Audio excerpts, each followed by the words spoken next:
అదే ఎదురుకి వీడియో తీసి ఆన్ చేసి హల్లెలూయా. మనల్ని మొత్తం నన్ను కూడా చెప్పాడు అదే. హల్లెలూయా హల్లెలూయా. ఏమని రాయబడిందంటే వాడు చనిపోయిన తర్వాత అంట అబ్రహాము రొమ్మున అనుకున్నాడంట. కొట్టండి చప్పట్లు ఒకసారి. హల్లెలూయా హల్లెలూయా. తిరిగి నాకేం తిరిగి అక్కడ నిలబడు. మీరు గమనించండి ప్రియమైన దేవుని బిడ్డలారా, అబ్రహాం రొమ్మున అంటే ఏంటంటే అబ్రహాం పక్కకెళ్ళి కూర్చున్నాడు అని అర్థం కాదు.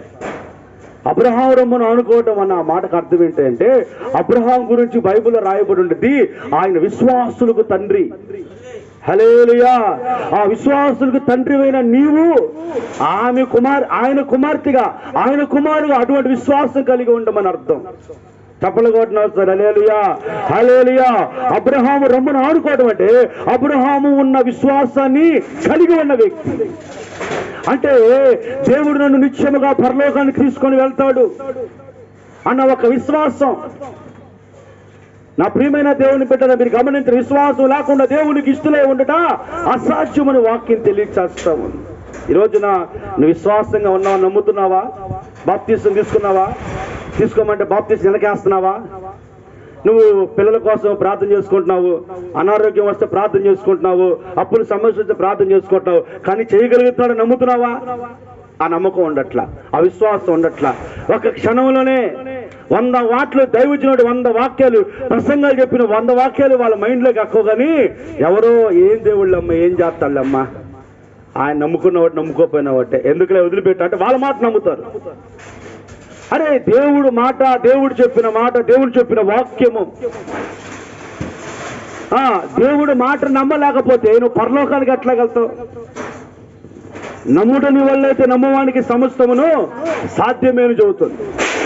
ఇతడు ఎలాంటి విశ్వాసం కలిగి ఉన్నాడంటే నిశ్చయముగా దేవుడు నన్ను పరలోకాన్ని తీసుకొని వెళ్తాడు. ఈ రోజున నేను నా మనసు పూర్వకంగా దేవుణ్ణి విశ్వసిస్తున్నాను.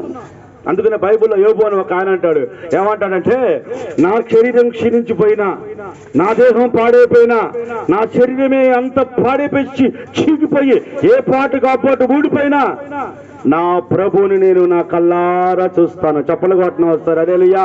ఎక్కడ చూస్తాడంటే పరలోకంలో చూస్తాడు.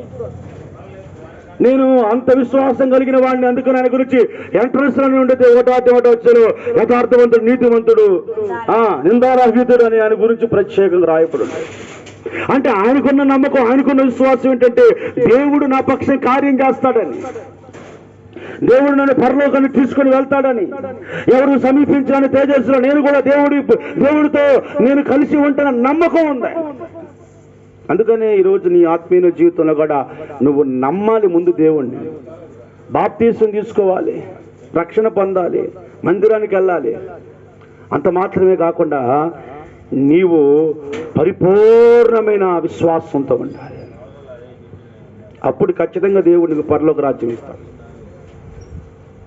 ఆ లక్షణాలు మళ్ళీ కనిపించాలి. ఒక దరిద్రుడి దగ్గరికి దేవదూతలు పరలోకం నుండి కిందకు దిగి వచ్చి తీసుకుని పోయారంటే సామాన్యమైన విషయం. హల్లెలూయా. మన వల్ల మన బంధువులు మన స్నేహితులే రారు మనం ఆపదలు అంటే. అమ్మ నేను సాగుబోతులు అన్నప్పుడు సచ్చినా పోయి వస్తాం అనేవాళ్ళు.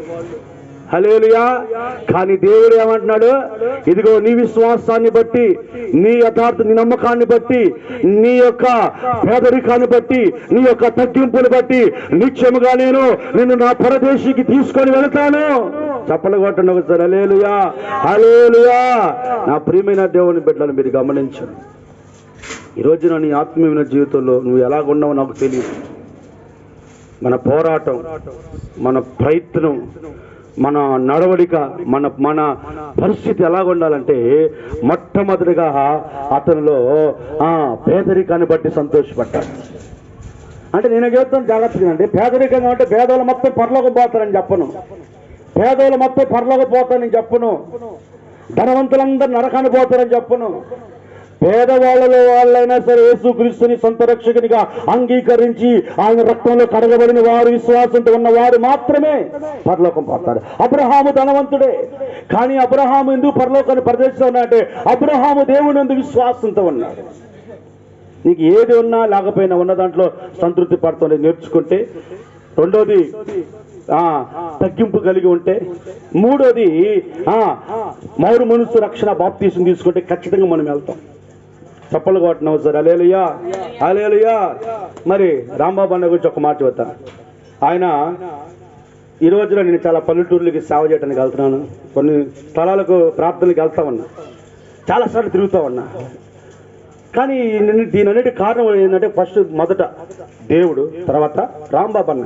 ఎందుకు అంటే ఆయన కొన్ని ప్రాంతాలకు నన్ను తీసుకొని వెళ్ళాడు సువార్త వినిపించడానికి. కొంత డబ్బులు తీసుకొచ్చి ఇలా ఖర్చు పెట్టాడు సేవ కోసం. వ్యక్తిగతమైన విషయం నాకు తెలియదు. దైవజనుని ఎలా గౌరవించాలి, సేవకుని ఎలా గౌరవించాలి, ఎలా ఉండాలని కూడా ఆయనకి తెలుసు. ఒకవేళ అక్కడికి వెళ్ళిన ₹1 తీసి నేను ఖర్చు పెడుతున్నా కానీ, అన్న మీరు తీమాకడన్నా నేనే ఖర్చు పెడతానని ఖర్చు పెట్టాడు. సంఘం కోసం కానీ, పరిచయం కోసం కానీ, సేవకుల కోసం కానీ రెయ్యింబొగులు కష్టపడ్డాడు ఆయన.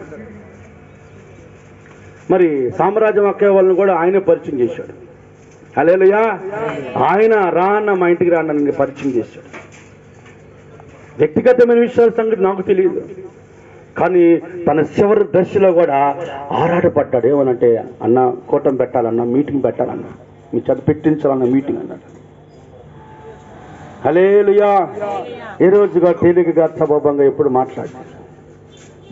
ఎగాడికి అన్నగారు అని ఆయన ఉన్నాడు మాతో బాగానే చివరి క్షణం వరకు కూడా.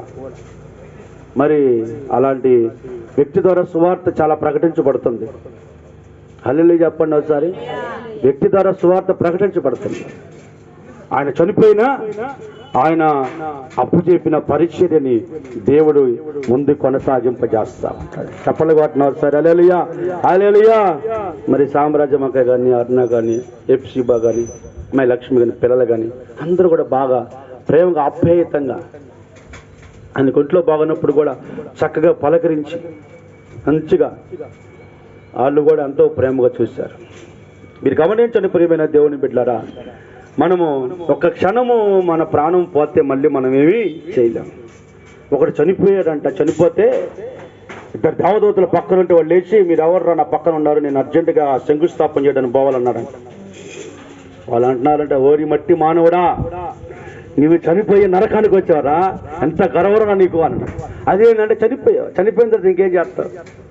బ్రతికి ఉండంగానే ఏదైనా చెయ్యాలి, దేవుణ్ణి నమ్ముకోవాలి, సేవకు ఉపయోగపడాలి, సేవ చేయాలి, తగ్గించుకొని బ్రతకాలి.